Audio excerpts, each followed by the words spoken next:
আসসালামু আলাইকুম, hello viewers, welcome to my YouTube channel Nahid films corner.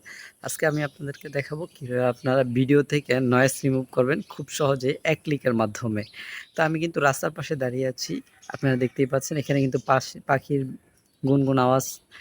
আজকে আপনাদেরকে দেখিয়ে দিব কীভাবে নয়েজ রিমুভ করবেন এবং প্রফেশনাল একটা ভিডিও তৈরি করবেন ক্যাপকাটের মাধ্যমে, নয়েজ রিমুভ করার মাধ্যমে। তো চলে যাওয়া যাক মূল ভিডিওতে। আপনারা প্রথমে চলে যাবেন আপনাদের ফোনে থাকা ক্যাপকাট অ্যাপসে।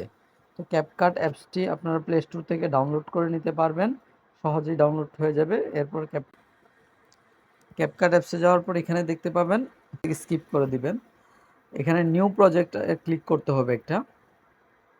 এবার আপনি যে ভিডিওর নয়েজটাকে রিমুভ করতে চাচ্ছেন ওই ভিডিওটাকে আপনাকে এখানে অ্যাড করতে হবে। ওই ভিডিওর উপর একটা টাচ করবেন, টাচ করার পর এখান থেকে অ্যাড অপশনে ক্লিক করবেন।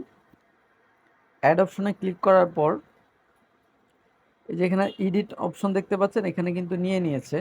এখানে এডিট অপশনে একটা ক্লিক করতে হবে।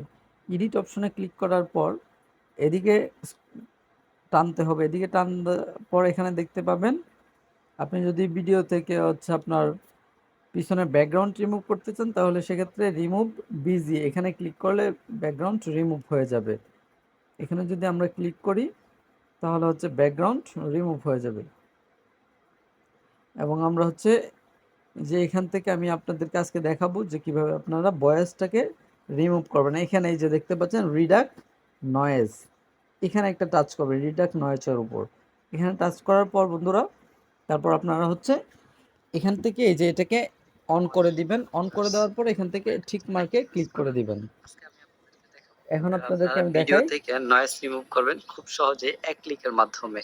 তো আমি কিন্তু রাস্তার পাশে দাঁড়িয়ে আছি, আপনারা দেখতেই পাচ্ছেন এখানে কিন্তু পাখির গুনগুন আওয়াজ। আজকে এখানে কিন্তু গাড়ি চলে, গাড়ির হর্নের শব্দ এবং প্রফেশনাল একটা ভিডিও তৈরি করবেন ক্যাপকাটের মাধ্যমে।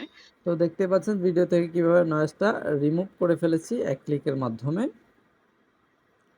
এটা খুবই সিম্পল একটা প্রসেস, আপনারাও পারবেন আমি আশা করি। ভিডিওটি ভালো লাগলে অবশ্যই আমার চ্যানেলটি সাবস্ক্রাইব করে আমার পাশেই থাকবেন। সকলকে অনেক অনেক ধন্যবাদ জানিয়ে আজকের মতো এখানেই বিদায় নিচ্ছি। আসসালামু আলাইকুম।